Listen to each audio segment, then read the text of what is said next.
One of the highlights, I guess, of the game the other day, everybody talked about chasing down the running back. So what did you see from your perspective, and did you believe you could get there when you started chasing him? I honestly had no clue I would get him. I just seen him take off. I took off, and I was lucky enough to hawk him down, I guess, yeah. What was your responsibility? I mean, you're standing up, and it looked like you were going to pressure the quarterback up the middle, and then you disappeared, and next thing you knew, you were chasing this guy downfield. Right. It was actually a blitz. We ran Okie Tampa Dose, and they did like a slip screen off of that, and it was to the field. And I just had momentum going already, so I just kind of shut my angle the opposite way, and I took off, and I was lucky enough to get him. Were you tired? Because on the very next play, you didn't shut a blocker for a tackle for loss, too. Right. Well, in that moment, they got a huge play, and they seen me probably with my hands on my hips, so I had a feeling they were going to come right back at me just because, that's what you think as a coach. You're like, hey, he's tired, I'm going to try and gash him right here. And, I just stayed stout, and I did what the coaches asked me to do, and I was lucky enough to make a play. I know the big deal around here is finishing the play and running after the ball and all that.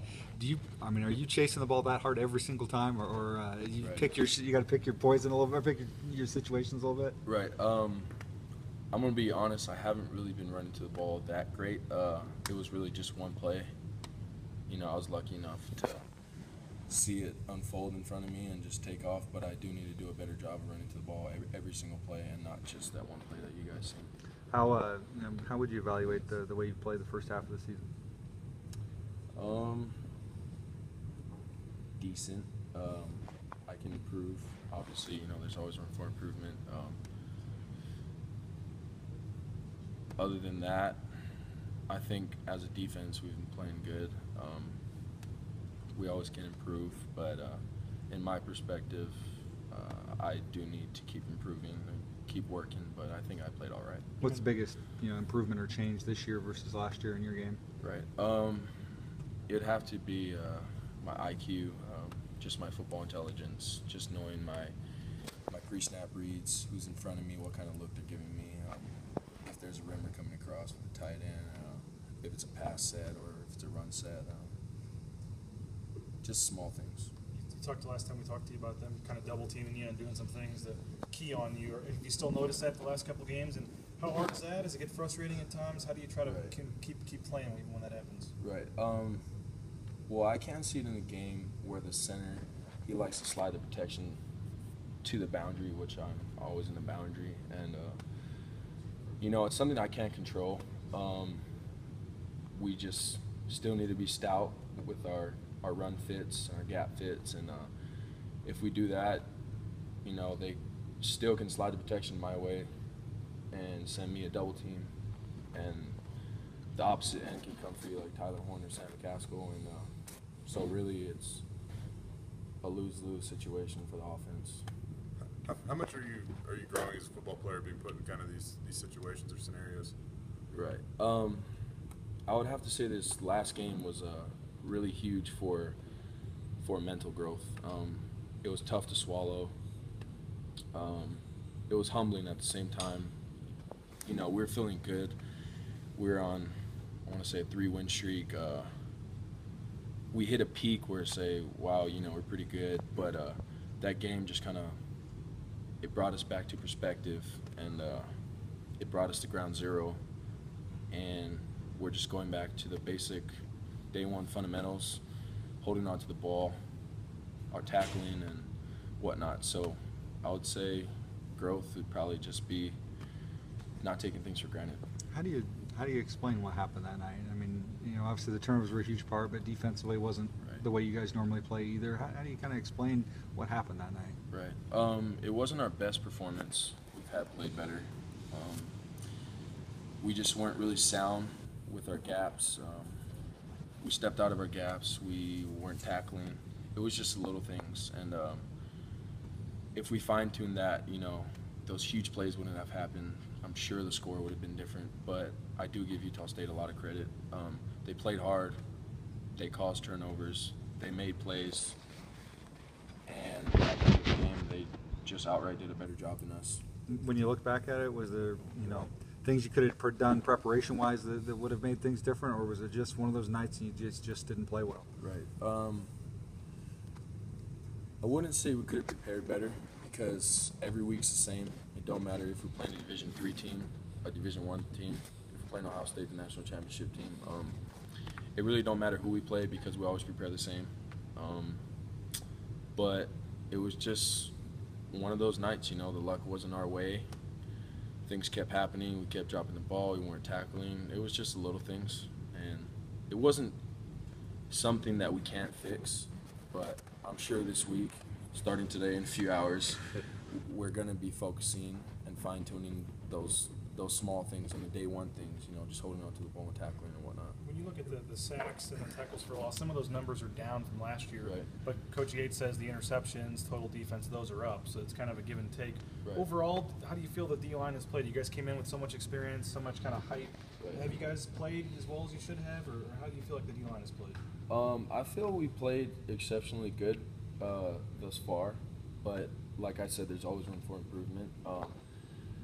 We haven't hit that game yet of just having an outright dominant game in every aspect, but I'm sure that game's going to come soon because we all been working hard. We're really just waiting for our moment, but I'm sure the game for the D-line is going to come soon where there's just a lot of sacks, a lot of TFLs and whatnot, but we just got to continue to keep working and growing. I know that you guys haven't been in a situation, down 45 to 10 forever as a program. Right. How much did that play into the fact that maybe, certain things did go wrong? And I don't know, you heard Darian maybe biting on play action, trying to make a big player or something like that. How much of that kind of plays into that too, and discipline and all that stuff? Right. When you're down like that and you've been around the game for a while, you tend to, I would say, do a little more than what you're asked of. And I feel a lot of players did that on our team, including myself. There's some plays I try to two-gap it, and I really only have one gap, and then they hit me for a long run, and they scored. And like I said earlier, it was just the little things, and we just need to grow from that from here on out. Because that obviously, it seems like time and time again you guys have talked about selfless football and just doing your job. Right. Is that what has made you guys so good for the first 6 games of the season, I guess? Right. We have been playing selfless football. We have been playing good, sound football up until last Friday night, and I really can't explain what happened. It was just the little things. That's really all it really came down to. And you can't win a football game when you have 8 turnovers and your defense can't get any turnovers. And we just need to keep improving and keep getting better each week. You guys need Utah State to lose a couple games now to get back to the championship game. How do you kind of look at the division race and your goals going forward, and how you guys, kind of motivate yourselves moving forward here? Right. Right now, we're just taking it one game at a time, and we're just going to control what we can control because that's all we can do. Obviously, it's not in our hands anymore, but there's nothing we can do about that now. We just need to keep growing, keep improving as a team, just keep playing football, and hopefully at the end of the season things come back to us. Wyoming's got the 4th leading rusher in the country, Brian Right. Hill. What Right. stands out to you about his game? Right. They run a lot of power stuff, a lot of fullback, a lot of tight end stuff. So it's a lot of ground and pound game. He's a good runner. He runs hard. He's quick. He's a big guy. He's about 6'1", I want to say 211. He's just overall a good player. They got some good blockers in front of him, and it's not going to be an easy matchup. And their record is not everything. They do have good players, but it should be a good one this weekend. What you talk about the play you gave up on the ground? You remember what play that was, or what specifically you were talking about there? Right. I believe we ran a 40 change, and I was supposed to be in coverage, and then they ran a bull back into the boundary, and then the quarterback kept the ball, and I was supposed to set the edge, but I got a little bit too upfield, and it made a crease, and he just gashed me right there, and we missed some tackles on that play too, and So that was his touchdown run, the quarterback touchdown run was the play you're talking about? Yes. Okay. And just the small things, man. That's what it was. You've obviously played a lot of snaps with Dante Dion on this defense. What's it been like to see him go through the last couple of weeks? And coach is saying he hasn't been practicing. He tried to kind of gut it out, and now his senior year he's going to be out. 4 to 6. It sounds like. Right. It's tough to lose a guy like that. He has experience. He played for 4 years. He understands the game. He knows the game. It's going to hurt us, but there's one thing we do stress in this program, and that's to carry the flag. And the next man's up, and that's probably going to be true freshman Tyler Horton. And all we can do is work with him all week, and hopefully he's ready by Saturday. And we just need to trust in him. But with Dante, it's tough to lose a guy like that. He's a great player. He makes plays. He makes interceptions. He makes tackles for the team. And, he's a huge factor for us. But, it's really just the next man up and the next person to carry the flag.